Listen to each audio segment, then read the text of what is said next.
What's going on, everyone? Welcome back to the Straight Vault. Today we're going to be doing new graphs. Are you guys excited? Today we're going to be talking about power profiles. What is power profiles? Well, it is a new way of graphing things, okay? And let's just get more into it, and let me bring up the graph so we know exactly what we're talking about here. So, couple of graphs in front of us. I'm going to leave the battery guide in the background over here, just as kind of like a wallpaper. But let's get into it. The HB6. The HB6, I went ahead and graphed it on a power profile. Okay, so let's talk more about the power profile and what is going on here. What are we looking at? It looks like the constellation. It looks like connect the dots, la la la, right? So what happens is that the first plot of the point over here, okay, is 0 amps. Then it is at 1 amp. Okay, it is the load that we're constantly putting on it, and it is a load of amperage to voltage. Okay, so what is the increment over here? All right, so on the test over here, I'm going to go ahead and show you the test properties, and what it is that the current increment is going up by 1 amp, 1 amp, 1 amp, and we are going to plot 30 points. So the cutoff is going to be 30 amps on this thing.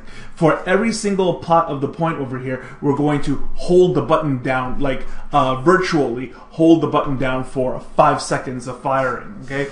And I intentionally put the cutoff at 2 volts over here. Now, children, do not try this at home, okay? I have test equipment here. I have, special space that I work with, okay?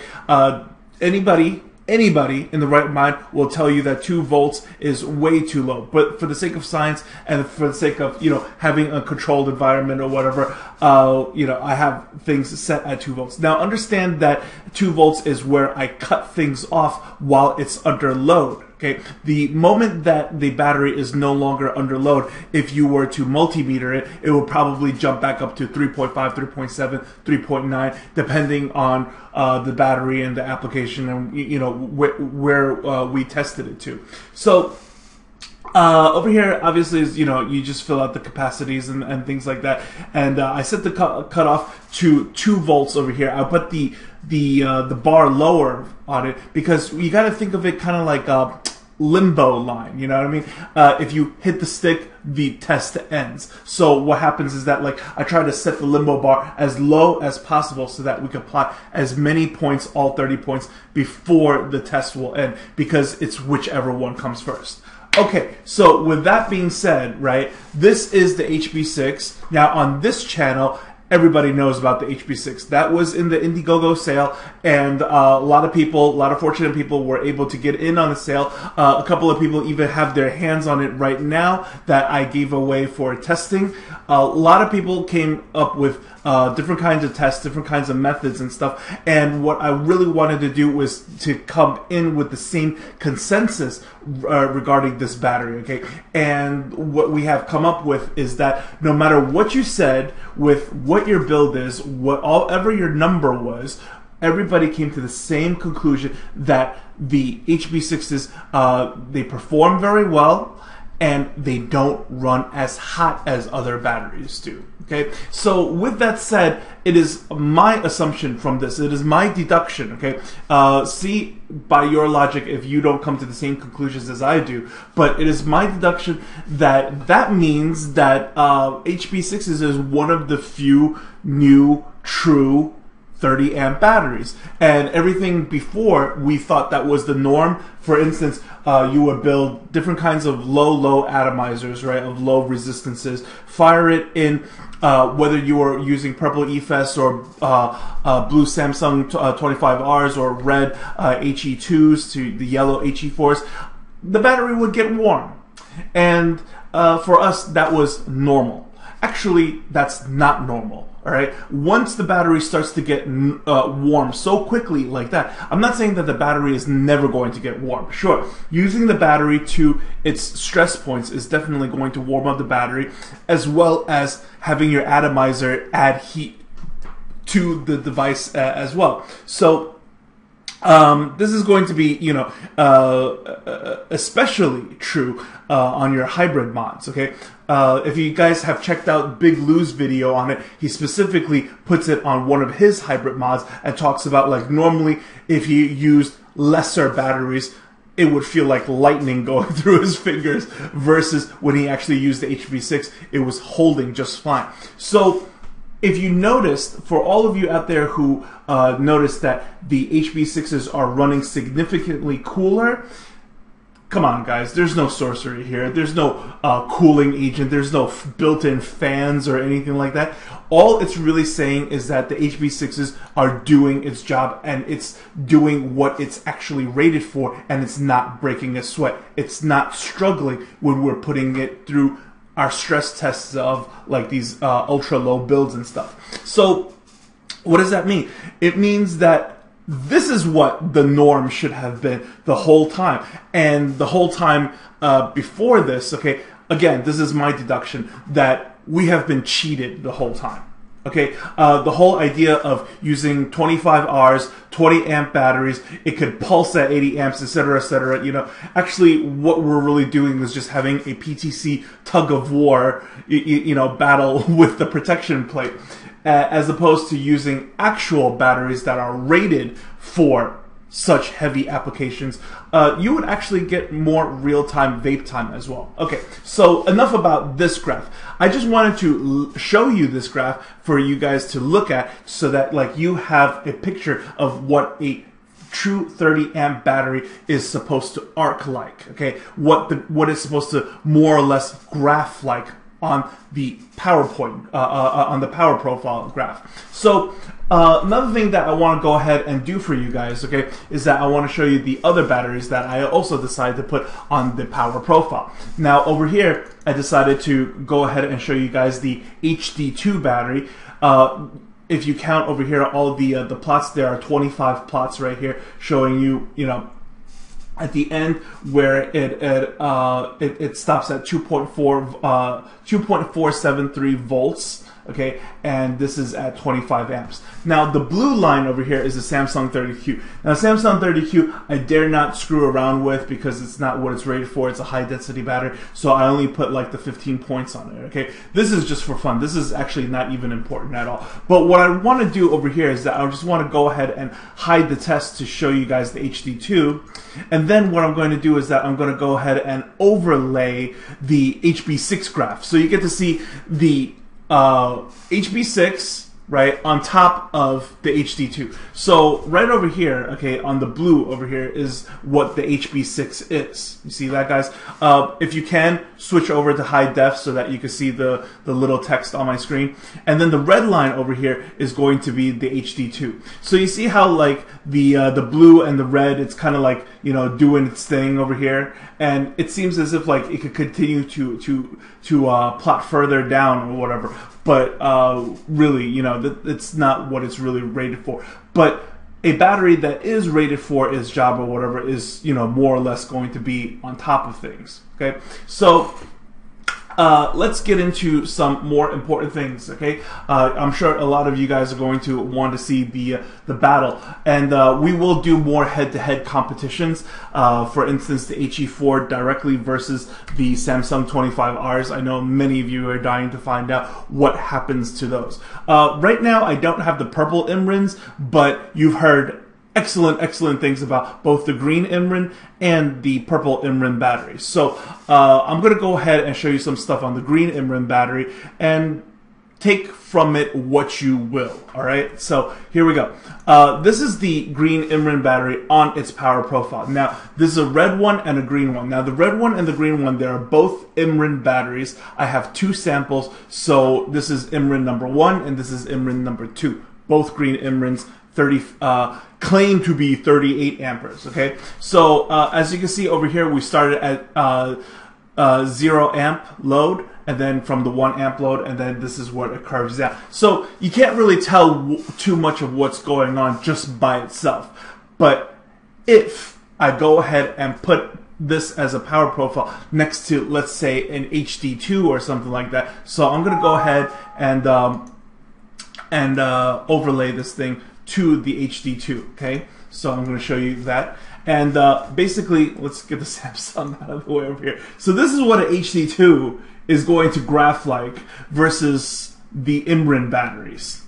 You see that? Okay, so now I'm going to move the ICR HD2s out of the way. Keep in mind, guys, ICR, INR, you know, personally, I think one chemistry is slightly better than the other chemistry in terms of taking a beating and internal resistance. I cannot fully confirm this yet, but so far seems that way, okay? But by no means does that mean that the recent ICR stuff are inferior batteries. In fact, they test very, very well, okay? The HD2s itself, it runs 102%. As far as battery density of what it's promised, meaning that it's a 2000 mAh battery, right? But when you test the run on it, it's going to give you 2050, more than normally what it's promised, as opposed to all of the other batteries, such as the HE2s and the Purple E-Fest and stuff like that. Everything that you do, right, is going to run somewhere a little bit less. You're going to be looking at like anywhere between 94 to 97%.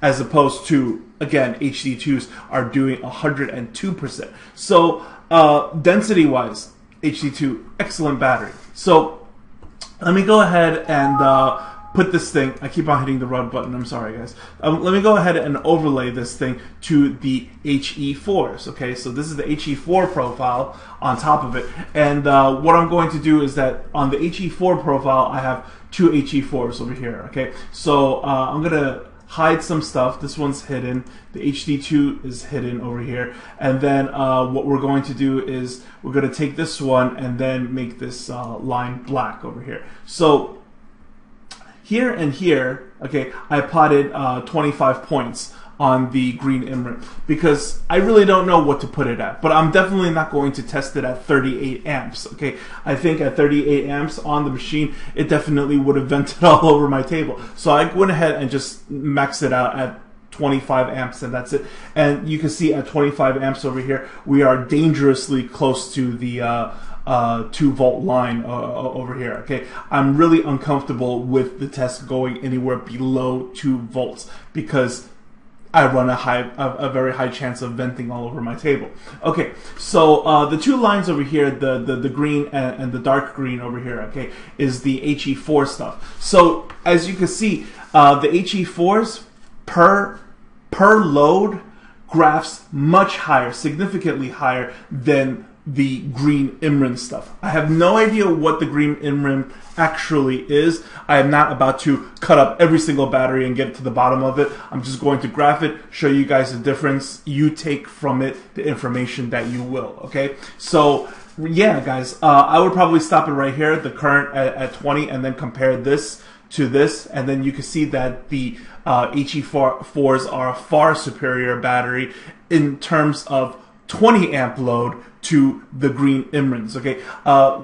Can the green Imrens, you know, go further? Yeah, seems like in this graph it could. But then again, if I were to intentionally put 5 more points into the HE4, I'm sure the HE4 is going to kick the green Imren's butt as well, okay? So let's move on over here. Another thing that I really want to show you guys is a quick little teaser graph over here, because last time that when I came back from Vape Summit, I was given 4 Aspire batteries from UVapor. UVapor is the North American distributor for Aspire. So I have the Aspire batteries over here, and I'm just going to show you half of what's going on, okay?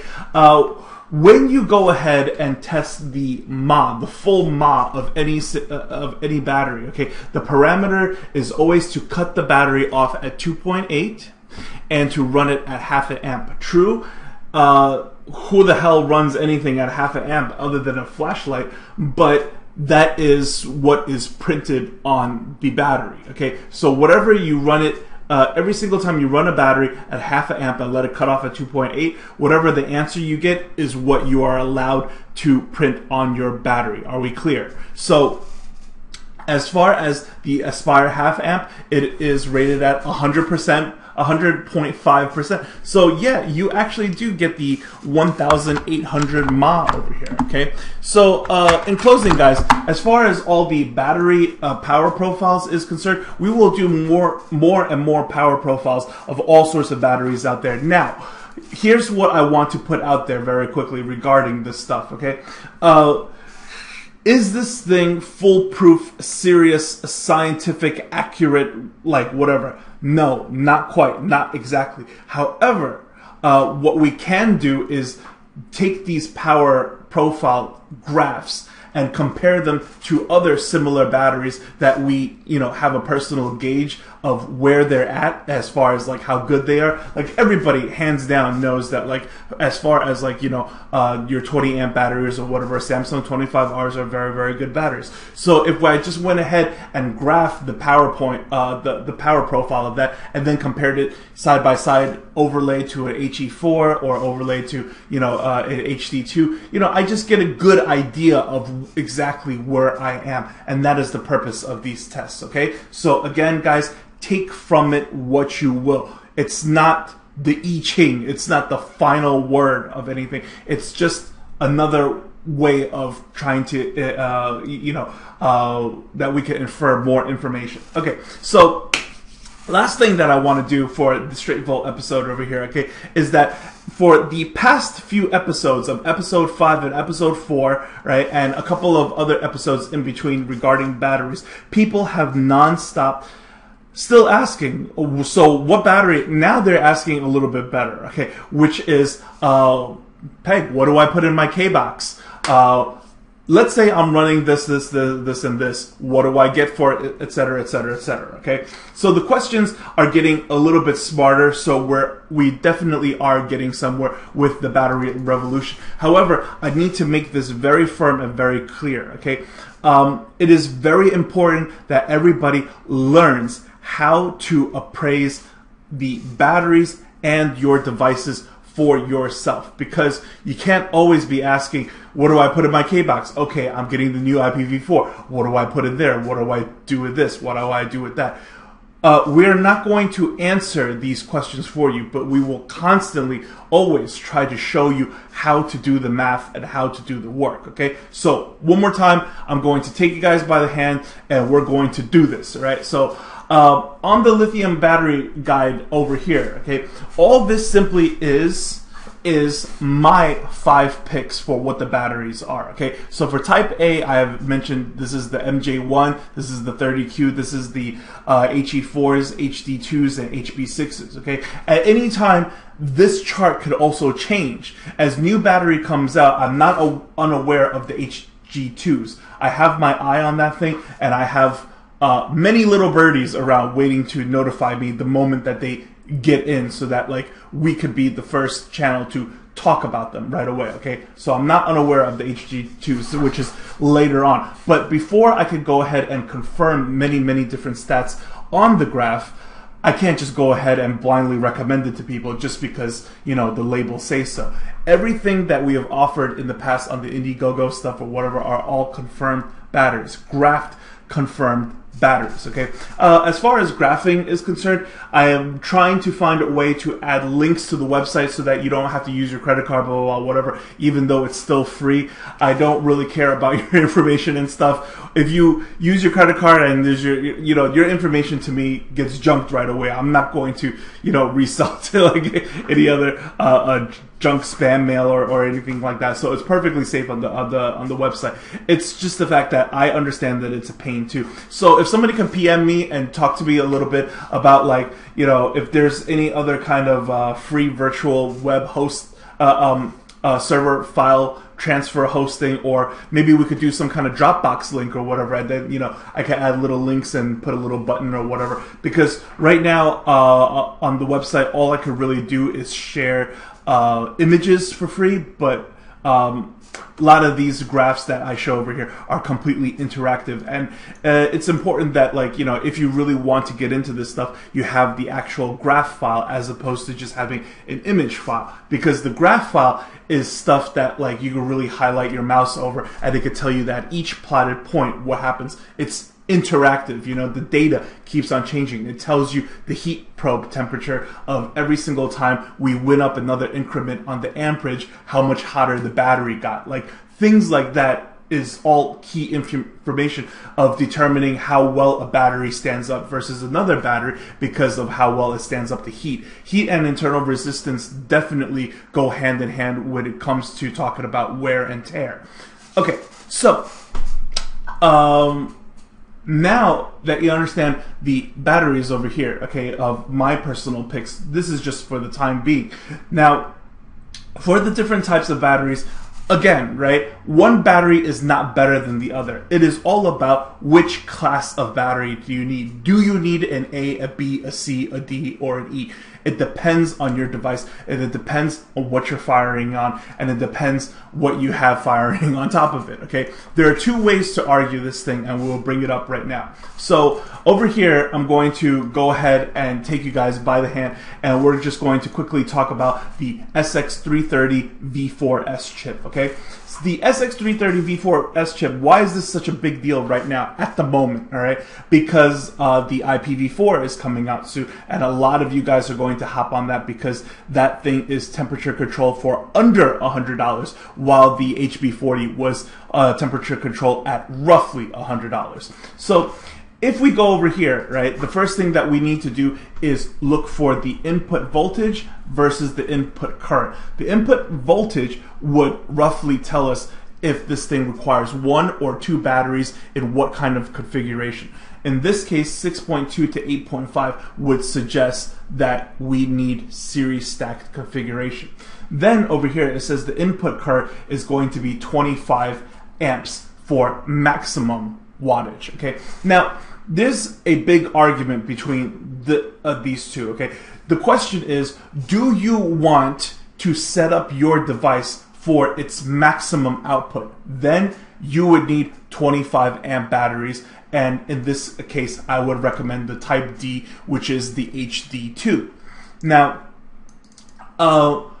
let's say you're the type of person that, like, true, I own this device, but I'm never going to crank it up to 100 watts, and I'm sure I'm never going to do that.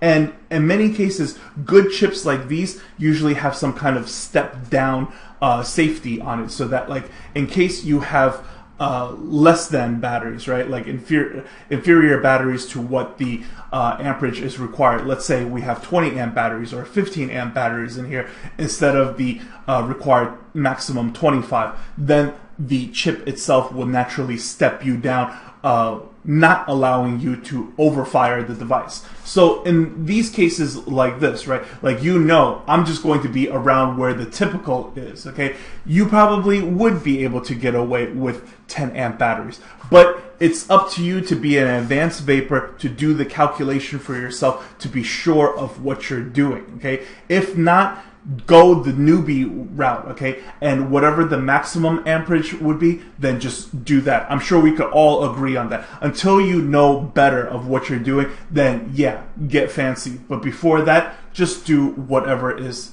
claimed over here. So this would be one very, very popular item, and another one would be the DNA 40, which is also what's inside the PVA 40 that's coming very, very soon. Again, guys, if you don't know what's going on with the PVA 40, I've mentioned it 3 times already, okay? Delivery date is May 25th. Delivery date begins May 25th, okay? That's as early as the PVA 40 devices are going to come out. I shouldn't even be talking about it in the straight vote, all right? But just too many people are not updating themselves with the updates that I put out. So again, May 25th. So over here, you know, a lot more clear. The printing is a lot more clear. Again, we look at the input voltage and the input current. So the input voltage over here, 3.1 to 4.3, suggests that one battery would be sufficient. If we choose to go with multiple batteries, then, you know, you would just run this in a parallel setup, okay?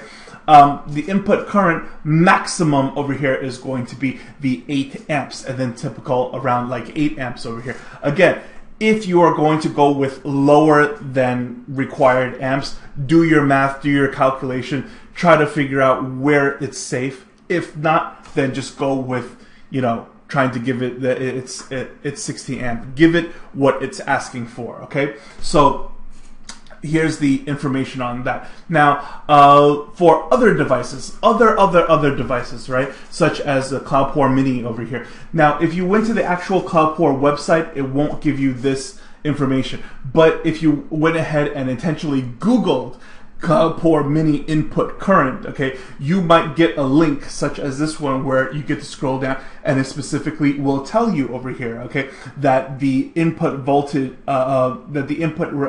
current requirement over here is 7 amps. Not to be confused with the output current of 10 amps over here. Now, it's very possible that sometimes the output current is lower and sometimes the output current is higher. The output current and the input current does not specifically correlate or have anything to do with each other. It depends on the efficiency of the chip. It depends on how the chip is tuned and what it's tuned for. That the result would be, you know, the input is lower than the output, or the output is, you know, vice versa.